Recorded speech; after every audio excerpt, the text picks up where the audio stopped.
find your shame and reverse it. Ooh, find your shame and reverse it. It's like, that's some Missy Elliott in there. Reverse. Reverse. So how do you find your shame and reverse it? If you say, I'm not enough, then you reverse it and be like, I am enough. You better come on, little therapist. That's actually a practice, though. When you're thinking about naming the shame or naming the harm and actually rewriting it and actually flipping it around. How do you learn that? It's just something intuitive in you? My brain. She's a natural, y'all. Welcome to Living in 3D Power, a space where questions matter, stories heal, and joy is our practice. I'm Dr. Amber Sessoms, and each week I sit down with my daughter Emma to talk honestly about life, identity, and the power of wonder. This season, we're guided by a sacred invitation. What would it look like if joy was our strategy, not our reward? Here, we discover truths long buried, discern paths toward freedom, and devote ourselves to living with authenticity and love. Together, across generations, we're learning that joy is not the prize at the finish line. It's the rhythm that carries us forward. Hey, it's me. Oh my, I messed up.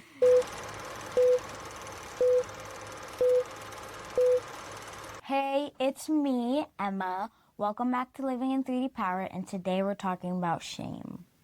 Yeah, and this came up because I just did a Substack post yesterday, so I do my Sundays in 3D newsletter, and I came across a post by Shahem McLaurin, who is Sunday. Yes. What's today? Thursday. Today is Tuesday, child. Oh, I get. This daylight savings got us messed up. So Sunday, I think I saw this on Saturday, whatever day it was. Shahem McLaurin, I've been following him. He is an EMDR therapist, so he does things to help people recover from their trauma that lives in your body, and he does things with eye gaze to help people to recover from that. So that's just an easy way to put it. But he has some awesome posts, and this one caught my attention, so I want us to listen to it, and then we're just going to talk about it. Got 3 quick questions about that, and then we'll see what you have to say, what chicken nugget wisdom you have to drop today. So you want to listen? Mm-hmm. Okay, so it's titled, Is it anxiety and depression, or is it toxic shame? Make sure my sound is up. Eva, I think you're confusing anxiety and depression with toxic shame again. Some of you need to hear this. You need to understand that some of you have toxic shame, and the symptom of that is depression and anxiety, and not the cause or the root. This book, Healing the Shame That Binds You, life-changing. This is one of the books, like out of 5 books, that I say, if you can get your hands on this book, read every last page. It'll change your life. And I'm not saying it's a replacement for therapy, but it does a really good job at helping people to understand toxic shame. I'm going to read the definition. Toxic shame is a deep, chronic, and pervasive feeling of being inherently flawed, unworthy, or bad, rather than just have made a mistake. Unlike healthy shame, which is temporary and situational, toxic shame is a long-lasting, often childhood-rooted, identity-defying belief that can lead to isolation, intense self-loathing, and mental health struggles like anxiety and depression. Toxic shame often develops from early childhood trauma, neglect, or critical, dismissive, or abusive caretaking. It acts like a swampland of the soul where one feels exposed, humiliated, and that they are simply unlovable. The emotional and physical pain of this experience can manifest in various ways, from anxiety and depression to physical symptoms like stomach pain or headaches. The book goes into a lot of detail about how toxic shame can be formed, like a lot. It talks about internalizing shame, externalizing shame, how it shows up in your relationships. It talks about how it shows up with your relationship with yourself. And it talks about ways that you can overcome it. And if you're not the reading type, you better get an audiobook. And this is not sponsored. I want y'all to just have the information for free, because when I read this book, the light bulb went off, and it should be going off for y'all too. Because a lot of the times we address the symptom and not the root. A lot of us have toxic shame as a direct result of some of the traumatic experiences we've had, and that makes us feel anxious when it comes to decision making and navigating day-to-day life and relationships. Is it? So I love that. He broke it down. So there's a book about shame, and he actually, the person that he's referencing is the originator, the father of inner child work. So a lot of people would say that the work that we're doing, like, you know how I'll be like, I'm looking at little Amber and reclaiming little Amber. So they would say that this is kind of inner child work, that I'm doing my own healing from my traumas and my past hurts, right? And making sure that it doesn't carry on to you. So the book he's referencing and talking about toxic shame is John Bradshaw, who is the father, you would say, of inner child work. And a lot of people would say that the work that we're doing, and how, you know how I'll be like, oh, I'm reclaiming little Amber. This would be some of that inner child work where I'm healing old wounds, past wounds, childhood wounds, so that it doesn't get passed down to you and that I can heal, right? So when I look back at little Amber and present day Amber, I can be like, oh, you're safe, you're okay, right? And providing that safety and also that autonomy and that voice that sometimes tried to be silenced in me, that I'm giving you that freedom to do that. So it's a reclamation there. So I think that's really cool that he picked up John Bradshaw's work to talk about that. So I just had 3 questions I wanted to ask you about this. And so layering in what you just heard for Shahem, and also thinking about John Bradshaw. So here's some things. So one of the things that came up when he was talking about toxic shame is that when you don't, that toxic shame is when you don't just feel like you did something wrong, you start to feel like you are wrong. And I'm like, ooh, that's heavy, right? So what's the difference between making a mistake from your perspective and feeling like you are a mistake? The difference is making a mistake is that, like, it's like short term, but feeling like your mistake is like long term, and it could last for like months, weeks, months, years. So yeah, that's good. And like that goes to what he was talking about when you think about the toxicity of it, how long standing it could be, because it switches from what you said, like just a simple thing, or it might not even be simple. Say it's something big, but it doesn't define you and your totality of who you are. It doesn't define your identity. So things that they were talking about in there is that that thing then becomes you. So if you are a bank robber, then you robbed a bank, I'll say, you become a bank robber. Like that becomes your whole identity, right? Something simple like that. Or if you burped in the middle of class, why'd you look at the camera like that? Did that actually happen? multiple times, Multiple times? and I don't care. So you don't care, or have you been called now the burper? No. So that your identity hasn't become you burping in class. And I just brought that up as an example. And then No, for the but, fact like, that you're like multiple times. Everyone knows that, like, I burp. Why are you burping in class? What is happening? I try to keep it in like you. And then it You just like- comes out. All that. That's how she burps. She's like, All that. Is that what you're doing in class? no. Lord. I'm like, And then everyone's like, it's Emma burping again. But you haven't been tagged, like your whole identity hasn't been burper. yeah. So that's kind of what we're saying, right? It's that you might, and not to say that burpee is a mistake, it's just a natural bodily function, but there's appropriate ways to do it, or saying, excuse me, all those things, I or do maybe say going to the excuse me. bathroom, all those things. But in terms of thinking about it being the totality of who you are, if you make a mistake, I love that you said it's short term. It's not long term, like weeks, months, years. So I think that is really key. And you think about a growth mindset. Do you talk about that in Yes. school? So what did you learn about that? A growth mindset is not like, it's not like overreacting over things like, oh my gosh, I did this and this. My life is over. You're like, okay, I did this, but I can find a solution to calm myself down. Y'all better go ahead and teach these kids social emotional learning, these counselors and teachers at school, and y'all trying to get rid of it. Look at this emotionally attuned kid, right? Right, it doesn't mean, like, it's not the most devastating thing. It's not going to mean your life is over. I love that. So and then also the growth mindset is like, this is an opportunity for me to shift, or I can see the opportunity of this so that I can make a better decision, or I can learn from this. So yes, I made this mistake. It doesn't define me, but the learning aspect is the definition, I think. So some people, when things happen to them, the mistake becomes their identity. Like they get rooted in that and bound in that. And what you're saying is, okay, I might have made a mistake, but it doesn't define me. But me learning from that mistake is what defines me, in spite of it. You better go ahead and drop these chicken nuggets. I love that. And then thinking about like, also another thing that Shahem said is some of us think anxiety or sadness is the problem or depression is the problem, but it might actually be coming from something deeper like shame. So in psychology, we talk about getting to the root. So you know how you'll see maybe like some of the plants. So maybe like my fiddle leaf fig, the leaves started falling off and I'm like, not my fiddle leaf fig. Yeah. How? I've had that forever. That is my. Was it? It was That's so my probably brother. 8 years old. That thing is probably 8 years old. So it touched the ceiling at one point, and I'm like, something's wrong with the plant, right? Because the evidence was showing in the leaves, but really the root is the problem. So yeah, I could just take the leaf off, or some people even like they'll paint their leaves so they look green, but you're not getting to the systemic part of it. So the systemic part is getting to the root.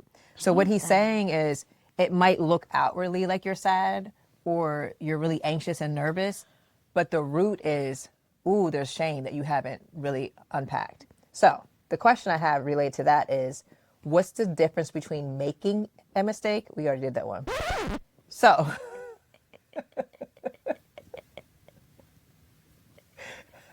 We should put that in. I don't feel any shame. I made a mistake. Yes, and that's a human thing. Boom. Clock it. Okay. The actual question is, if kids feel like something is wrong with them, what do you think they actually need to hear? I think they need to hear someone like talk to them and be like, you're not like a mistake and stuff like that. Who would that someone be? Do you have a particular person? Like, should it be a particular type of person? Can it be anyone? A guardian. A guardian? So an adult? So you think an adult needs to tell you what? So give me an example. So like, can you were an actor for today's promo and doing the whole shame and being like, give them a little dose of it now. How we like all this shame language was coming in your head and you're like, oh no. So the actor in you, so if you feel like you did something wrong, like what would someone say? So I did something wrong. What would you say to me to encourage me? Like, oh my gosh, I completely messed up. I completely embarrassed myself. I said the wrong thing. And now my friends are mad at me and everyone hates me. And I'm such a horrible person. That's not true. It is true. No, it's not. I ruined everything. Everyone's mad at me. Like I'm such an idiot. You're not an idiot. Just because people think you are doesn't mean it's true. Because as long as what you think matters. But if you think that you're not good enough or anything like that, then we need to talk. Well, that's how I feel. I feel like I'm not good enough. Why? Because I messed everything up. Everyone's mad at me. It's And it's something so stupid. No, it's okay that people are mad at you because it will brush off and they will calm down. They said that they're never going to talk to me again. And I ruined their lives. What did you say? It's just, let's end the scene there. But that, it can get hard, right? Like, so when you're, I appreciate that you're like saying it will brush over or it's not, it's okay. Like, don't think that about yourself. But if you do think that, then we need to talk further. I think that's important to that you emphasize that because sometimes people will say, oh, it's not that big of a deal. It'll brush off. And you're not really honoring what that person's actually feeling and the weight that they're feeling. Because to you, it might not be a big deal. But to someone else that's living it and experiencing it. So that's the level of empathy that we have to have when someone is saying, this is devastating and it's ruined my life. It's so much harder for people when you're like, it's not that big a deal. You're blowing this out of proportion. And that's not what you said. But saying like, it's okay. But if you feel that way, then we need to talk further. I love that. And she keeps trying to say she's not going to be a school psychologist, but I'm just saying. She naturally has these skills. So I love that you allowed that to sit and be like, if you do feel like that, let's talk further. Because a lot of people do feel like that. And sometimes we'll just be like, brush it off and act like they should get on. But that growth mindset is like you're sitting in the tension with them and you're allowing them to actually feel it. Because sometimes what happens is when someone is saying, I feel this way and it's horrible, we get anxious or we feel the tension and we don't like that feeling for us. So we'll just try to like minimize it and be like, it's not that serious because we're really feeling it. Instead of what we should do is sit with the person in it and just be like, I'm sitting in this with you. You don't even have to have the right words. Think about grief. Think about with Uncle Avery. Not everyone had the right words, but it's just the fact of saying, I'm praying for you, or I'm just sitting in silence with you, or I'm just crying with you is enough, knowing that you're not alone. So that was good. I mean, she's just dropping these nuggets, y'all. These are good. Compassionate heart that you have. I'm not gonna be a school psychologist. Yet to be determined. I mean, fine. Be what you want to be. It's just that the compassionate heart is the part that I want you to always have. Yes. So regardless of the role. So the thing too is we often find careers, get training and things that are already naturally inside of us. So there are plenty of other fields where I can still show up this way. You keep yawning, child. Man, you would swear it's like 10 o'clock at night. Sun's still out. I'm telling you, it's taken us a while to recover from this daylight savings time. That hour loss of sleep is rocking us. Anyway, you find career paths or things that you love that are already inherently inside of you. So you naturally have that. Are you going to yawn again? Goodness. I'll stop. Okay, the last thing Shahem talked about is he described toxic shame as something that can follow people from childhood, especially when they were made to feel small or not enough. The not enough. Remember when and you kind of like laughed. Are you go ahead and yawn? No, it went away. The not enoughness is one of my internal narratives. So stemming from my childhood and thinking about when my mom left when I was the age of 4. And the narrative is I'm not enough for my mom to stay or for my mom to be well. And that not enough narrative at almost 45 can still rear its ugly head in me. So thinking about how that shows up in my life. So these childhood wounds, if we don't do that healing work or understand where they stem from, they show up and they pop up and we don't know how to navigate it. And then we do things to get further in that shame cycle or that narrative of like, I shrank or I'm not enough. And we might overcompensate or do things to harm ourselves or other people. So with that question, so that last one I have for you is, what helps someone remember who they are when they start believing something is wrong with them? I think something that helps people remember themselves is doing something they like. Oh, so give me an example for you. So maybe sometimes art. So do you find sometimes that you might be piano? And what else do you have over there? What is it? Bass. I need to get it tuned. Oh, we need to take it and get to it. Listen, y'all, I have a big old SUV and this bass is about as tall as me. And I have to put all my seats down, not the front seat, to get this thing in my car. So I need to take it back to school so I can get tuned because she said it's not tuned. Yeah. But I love that you're saying to find something that you love to remember who you are, right? And there are some people in this world that have not figured out what they love. So there goes your part about being a robot, right? They're just are going through the motions thinking, this is how I'm doing all the right things. I did all the right steps.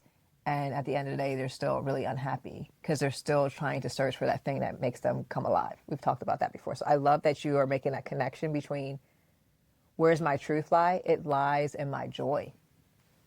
I think that's beautiful. Like finding things that you love and spending time getting curious about what you love is huge. People you love, right? Surrounding yourself with people you love, being in community when we're around our family, right? It makes us come alive. It makes us feel seen and we can walk in our truth. I love that.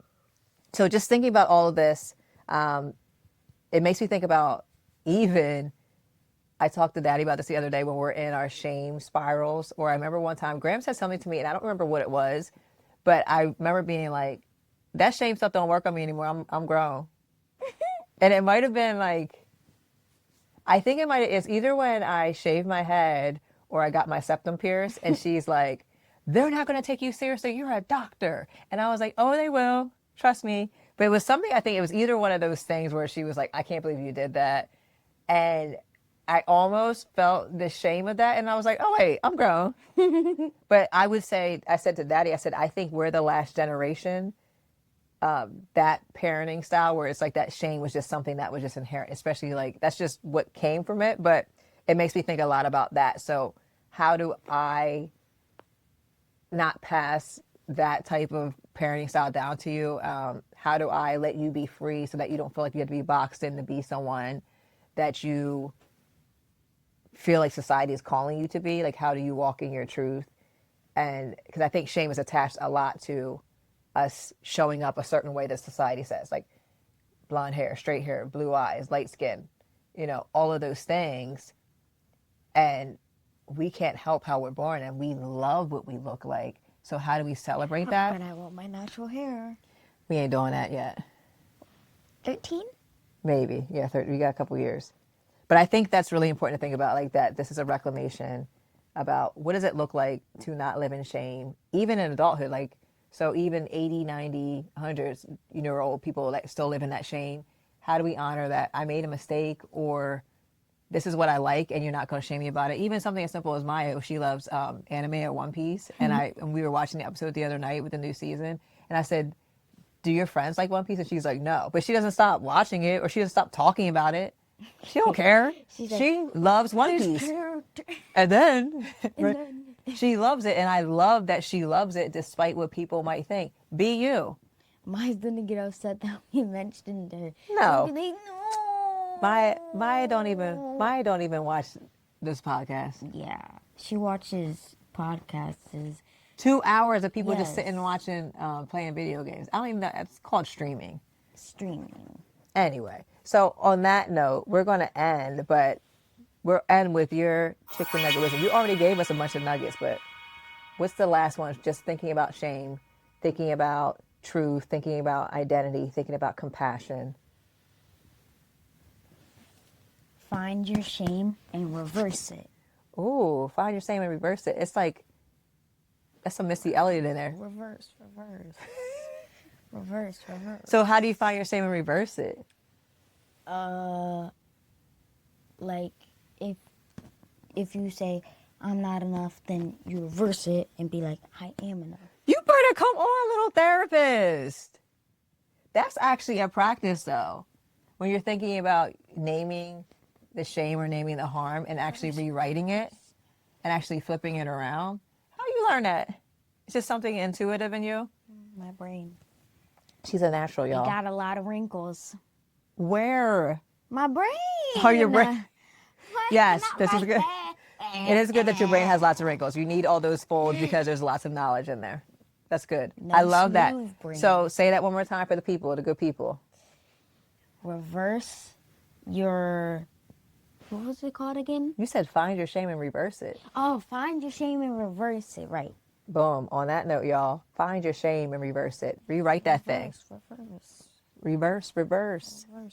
That's a song. There's 2 songs I'm thinking about, Missy Elliott, and then that's a line dance.